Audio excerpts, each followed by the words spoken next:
जय हिंद साथियों, कैसे हैं आप सभी।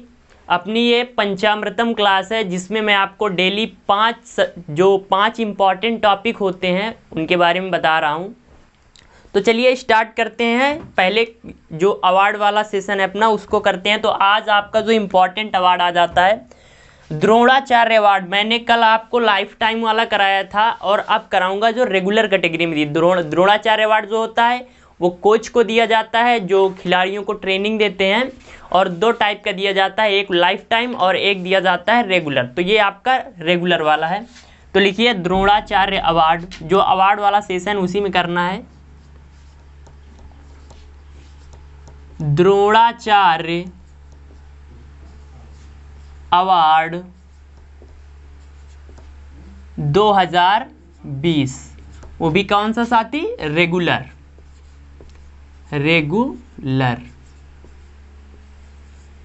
डेली क्या करना है? अपने को एक अवार्ड करना है। अब साथी पूछा जाता है कि इसमें कितनी राशि, कितना रुपया दिया जाता है जिनको ये दिया जाता है। तो साथी 10 लाख रुपए। लाइफ टाइम अचीवमेंट वाला 15, जबकि जो रेगुलर है वो 10 लाख रुपए दिए जाता है। 2020 में कितने लोगों को दिया गया? तो साथी 2020 में 5 लोगों को दिया गया है। 5 लोगों को दिया गया है। किनको दिया जाता है? तो जो खेल शिक्षक होते हैं, यानी जो कोच होते हैं, कोच यानी खेल शिक्षकों को दिया जाता है। द्रोणाचार्य क्या थे? एक शिक्षक थे, तो खेल शिक्षकों को दिया जाता है। पूछ लेता है द्रोणाचार्य अवार्ड किसे दिया जाता है। 2020 में कितने लोगों को साथी? 5 लोगों को दिया गया है। कब? 2020 में। तो चलिए उनके नाम लिखते हैं एक एक करके। सबसे पहला नाम आ जाता है जूड फेलिक्स। पहला कौन साथी? जूड फेलिक्स। किस चीज के कोच हैं? पूछेगा। जूड फेलिक्स जिन्हें द्रोणाचार्य अवार्ड दिया गया है, कौन सा खेल या किस खेल के कोच हैं? तो हॉकी। अगला नाम आ जाता है योगेश मालवीय।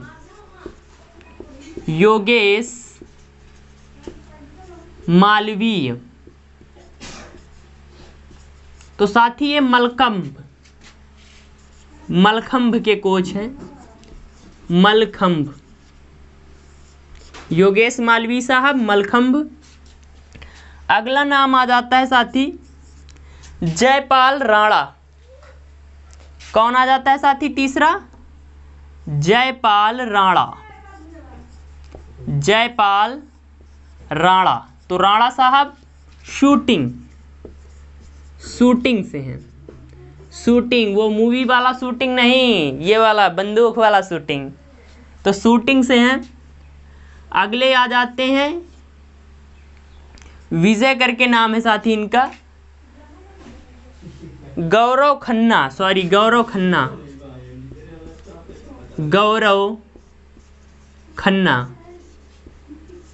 तो para athlete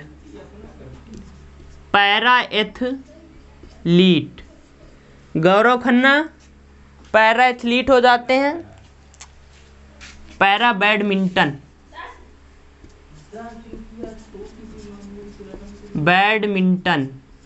para badminton Gaurav Khanna, Jaipal Rana shooting, Jude Felix hockey, Yogesh Malviya mallakhamb हो जाते हैं। और कुलदीप कुमार हांडू 5वें कौन हो जाते हैं आपके? कुलदीप कुमार हांडू साहब। तो हांडू साहब वुशु जो एक फाइटिंग की कला होती है, वुशु जिस प्रकार जूडो कराटे होता है उसी प्रकार वुशु होता है। तो वुशु के कोच हैं कौन? कुलदीप कुमार हांडू साहब। तो ये द्रोणाचार्य अवार्ड 2020 रेगुलर कैटेगरी आपका 10 लाख रुपए दिया जाता है। 5 लोगों को 2020 में दिया गया है। किनको दिया जाता है? जो खेल शिक्षक होते हैं जिन्हें कोच कहा जाता है उनको दिया जाता है। Jude Felix hockey, Jaipal Rana shooting, Kuldeep Kumar Handoo wushu, Yogesh Malviya mallakhamb, Gaurav Khanna para badminton हो जाते हैं। तो ये आपका आज फिर एक अवार्ड मैंने करा दिया है जो इम्पोर्टेंट है, जो पूछेगा। अब बात करते हैं किसकी साथी? जो अपना अगला टॉपिक आ जाता है। क्या मैंने आपको कहा है मैं आपको धीरे धीरे सब केंद्र की योजना कराऊंगा। तो जो योजना वाला आपने पोर्शन बनाया अपनी नोट्स में उसको खोल लीजिए और आज लिखना है नमामि गंगे परियोजना। आज की कौन सी साथी? नमामि गंगे परियोजना। तो भारत सरकार की बहुत ही ज़्यादा महत्वाकांक्षी परियोजना है जिसमें कहा गया कि हम गंगा को इतना साफ कर देंगे इतना बढ़िया से कि बिल्कुल जैसे लंदन की थेम्स नदी नहीं है उस तरह, पर ऐसा होगा नहीं इंडिया भैया। नमामि गंगे परियोजना, नमामि गंगे परियोजना कब लाई गई भैया नमामि गंगे परियोजना? तो 10 जुलाई 2014। जब 2014 में मोदी जी की सरकार बनती है तो ये कहते हैं कि भैया गंगा को थेम्स बनाना है, और 10 जुलाई 2014 को क्या हो जाता है? शुभारंभ हो जाता है इसका, शुभारंभ। न जाने कितना रुपया लग गया पर साफ नहीं हुई गंगा। तो किसके लिए भैया? गंगा को स्वच्छ एंड निर्मल बनाने के लिए, गंगा नदी को स्वच्छ व निर्मल बनाने के लिए किस मंत्रालय के अंतर्गत आती है भैया नमामि गंगे परियोजना? तो आपका जो जल संसाधन मंत्रालय आ जाता है। किसके अंतर्गत? तो अंडर यानी अंतर्गत की बात करें तो जल संसाधन मंत्रालय, जल संसाधन मंत्रालय। और इस मंत्रालय के मंत्री साहब कौन है? तो गजेंद्र सिंह शेखावत, गजेंद्र सिंह शेखावत, ये इनका मंत्रालय है। तो नमामि गंगे परियोजना केंद्र सरकार की काफ़ी चर्चित योजना है। 10 जुलाई 2014 को स्टार्ट की जाती है। गंगा नदी को स्वच्छ व निर्मल बनाने के लिए जल संसाधन मंत्रालय के अंतर्गत आता है, और वर्तमान में जो मंत्री हैं इस मंत्रालय के गजेंद्र सिंह शेखावत साहब। तो ये हो जाती है आपकी योजना। अब अपना जो अगला पोर्शन आता है बुक्स एंड राइटर्स का, तो 2 बुक्स के बारे में बता दूंगा, डेली थोड़ा थोड़ा करके याद करते चलना है। तो पूछा जाएगा द लास्ट क्वीन बुक, कौन सी भैया book? The last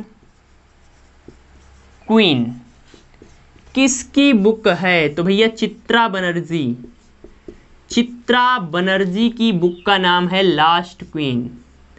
the last queen Chitra Banerjee की हो जाती है। The big thoughts of little love, अगली ये एक, और दूसरी बुक आ जाती है the big thoughts of little love. किसकी बुक है? तो भैया ये बुक है करण जौहर, करण जौहर, करण जौहर की बुक का नाम क्या है? The big thoughts of little love. तो ये आपकी 2 बुक हो गई।